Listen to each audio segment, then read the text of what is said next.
I was reading something a couple of days ago, and unfortunately I can't remember the source, so I apologise for that in advance.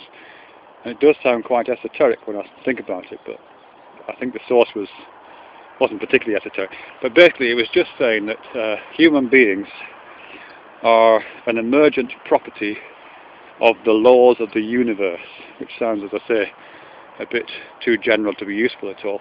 But I think what it was just kind of hinting at there was that whilst we think of human beings as being, having a particular kind of relationships to other human beings primarily, and to other animals, and to having a kind of, almost a kind of consumerist relationship to the planet on which we're standing.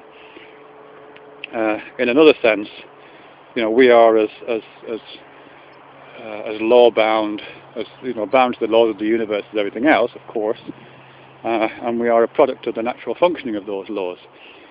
And of course, the mechanism by which those laws have operated, or if you could trace the operation of those laws which has resulted in us, it would sure enough be a narrative to do with the production of certain kinds of planets, to do with the generation of certain kinds of conditions on those planets, the production of certain kinds of chemicals on those planets, if you like, and chemical constructions on those planets,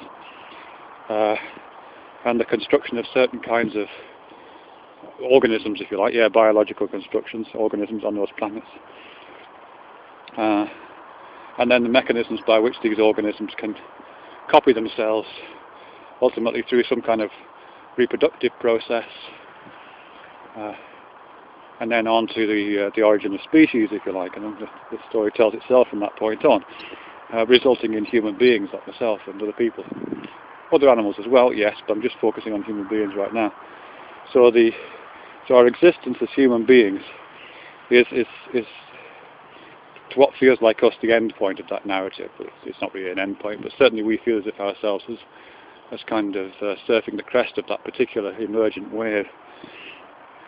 And why am I talking? Well, there's two reasons why I'm talking about this, actually. One reason, and it will seem a long way away from that, actually.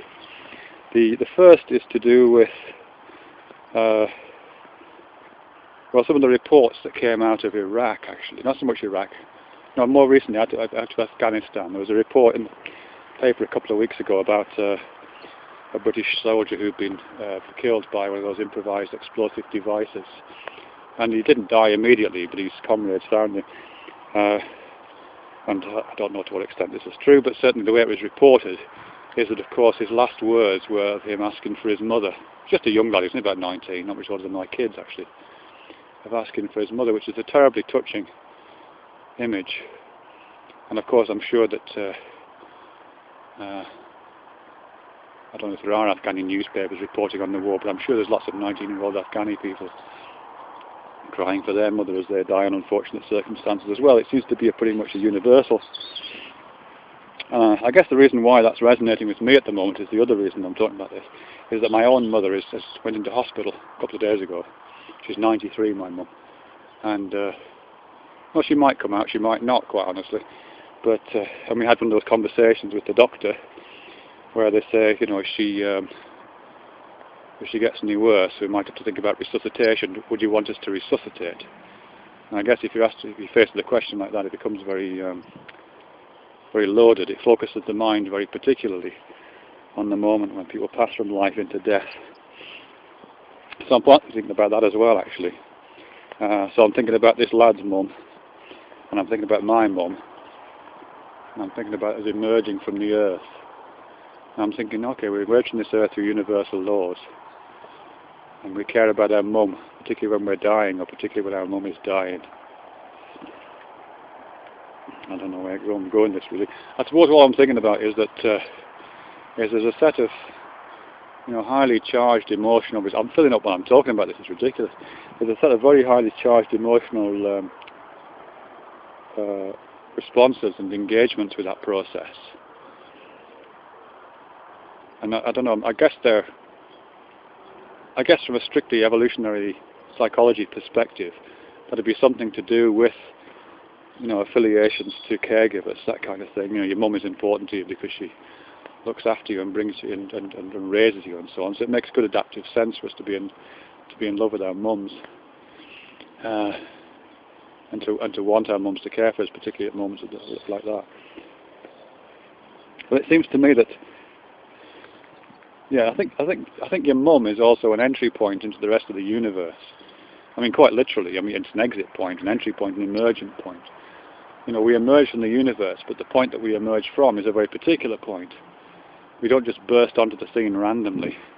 We emerge through the body of another human being who has also been created by these fantastic processes. You know, that's the quite literally the portal through which we have emerged. And I can't relate to the rest of the universe in that kind of. So I think what I was saying, I just had to fill out my camera because it ran out of something, I don't know what it was.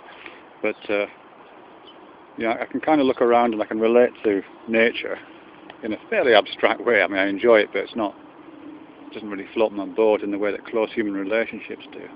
And I don't really, if I'm honest, have any kind of relationship to the universal laws of physics or any other kind of laws at all, actually, even though I am entirely constructed with them and meshed within them and embedded within them and subject to them. The only entry point to that whole physical world is the entry point that I came in through, really. And I think it's quite interesting that the kind of love that I have for my mum and the love for those soldiers and possibly civilians in Afghanistan had for their mums is a kind of love that directs you towards the universe, really, seems to me.